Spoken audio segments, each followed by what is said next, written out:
উত্তরার ব্যস্ততম ৩ নম্বর সেক্টরে সড়কের সাথে একতলা বাড়িটি এনায়েতুল্লাহ খোরাসানির ৭৮ সালে কেনার পর থেকে ৯ নম্বর সেক্টরের এই প্লটটিতেই বসবাস করতেন পরিবার নিয়ে।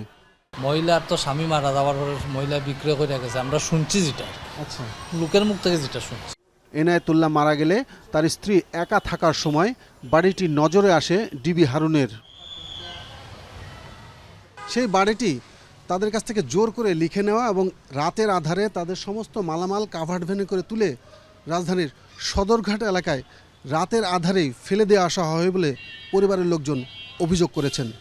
জোর করে বের করে দেওয়ার পর থেকে ছেলের বাসায় উঠেছেন এনায়েতুল্লাহর স্ত্রী। আম্মা বললে এই ব্যাপার, তখন আমরা দৌড়ে গেলাম, দেখলাম ট্রাকের মধ্যে মাল উঠেছে, আমাদের কোনো কিছু কথা বলতে দিল না, এক্ষুনি বেরিয়ে যাও। তো অনেক, আমরা তো ৩-৪ জন ছিলাম, আম্মাকে নিয়ে, আম্মা তো অসুস্থ, তো ওনাকে দেখবো নাকি আমরা ফাইট করার মতো সেরকম তো আমাদের কোনো ক্ষমতা ছিল না। তো সবাই ছেলে বাচ্চা সব গানগুন্স নিয়ে অস্ত্র নিয়েছিল, তো আমরা ভয় ওখান থেকে বেরিয়ে গেলাম। বাড়িটি দখলের জন্য মিথ্যা জালিয়াতি মামলা সাজানো হয়। টাকার বিনিময়ে এই মামলাটি করেছিলেন আলমগীর কবির নামের এই যুবক। অবৈধ দখলদার হিসেবে এই বাড়িতে বসবাস করতেছে এবং সে তিতাস গ্যাসের মিটার, রাজুকের কাগজপত্র টেম্পার করে সে করছে, এই বাড়িতে বসবাস করতেছে এবং এই রাজুকের কাগজপত্র টেম্পার করে সে এখানে মিটার নামাইছে। এইগুলোর জন্য একটা মামলা করার জন্য আমারে বলছে। সে যখন দখল করে হারুন সাহেব ওইখানে তখন স্টিল দাঁড়ানো ছিল, গাড়ির ভিতরে বসা ছিল। এরকম কতগুলো প্লট আমার জানা মতে মানে ওদের প্লট এই উত্তরাতেই প্রায় 40টার মতো প্লট আছে, মানে আমি এগুলো চিনি আর কি। এগুলো সবগুলা প্লটই মনে করেন যে দখল করে নিচ্ছে এবং যে প্লটগুলোর মধ্যে মনে করেন যে একটু ঝামেলা আছে, মালিক বাইরে থাকে বা মালিক মারা গেছে, অন্য মানে মালিকের আত্মীয় স্বজন দখল করে আছে, ওদেরকে টাকা পয়সা দিয়ে উঠায় নিয়ে, ডিবি অফিসে উঠায় নিয়ে বা বিভিন্ন জায়গায় উঠায় নিয়ে মারধর করে লেখা নিয়ে নিত, পরবর্তীতে রাজুকে আবার ওদেরকে দিয়ে হাজিরা দেওয়া হইত।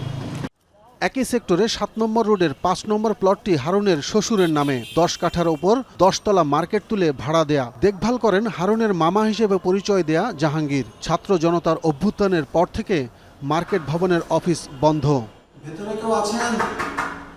লেকপাড়ে ২০ নম্বর সড়কের আলিশান ৬ তলা বাড়িটি গেস্ট হাউস হিসেবে ভাড়া দেওয়া হয় ওই জাহাঙ্গীর মামার তত্ত্বাবধানে।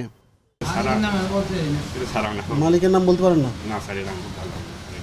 নাম্বার আছে?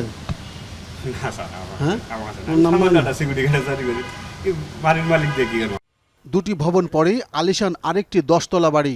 টপ ফ্লোরে পরিবার নিয়ে থাকতেন হারুনুর রশিদ। প্রায় ফাঁকা পড়ে আছে লেকপাড়ের এই বাড়িটিও। ওই গন্ডগোলের পরের থেকে চলে গেছে সবাই। তারা কি ভাড়াকে হারুন সাহেবকে দিত? হারুন সাহেবের বাড়ি কিনা সেটা আমি জানি না, কারণ আমি কোম্পানির সিকিউরিটি। 5 তারিখে ছাত্র জনতার গণ অভ্যুত্থানের পর অর্থাৎ সন্ধ্যার পর থেকেই তার নিরাপত্তার দায়িত্বে থাকা যে পুলিশ কনস্টেবলরা ছিলেন তারাও এই বাড়ি ছেড়ে চলে যান। উত্তরা এবং আশপাশের এলাকায় এই ধরনের কমপক্ষে 40টি বাড়ি এবং প্লটের সন্ধান পেয়েছি আমরা, যেগুলো বিভিন্ন নামে বেনামে হারুনুর রশিদের দখলেই ছিল।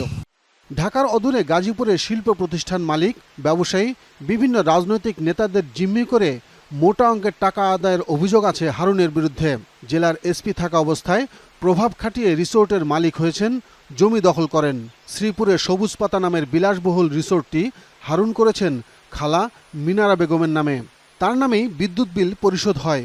আরও একাধিক বিলাসবহুল রিসোর্টের শেয়ারের মালিকানা স্বজনদের নামে করিয়েছেন বলেও অভিযোগ আছে হারুনের বিরুদ্ধে।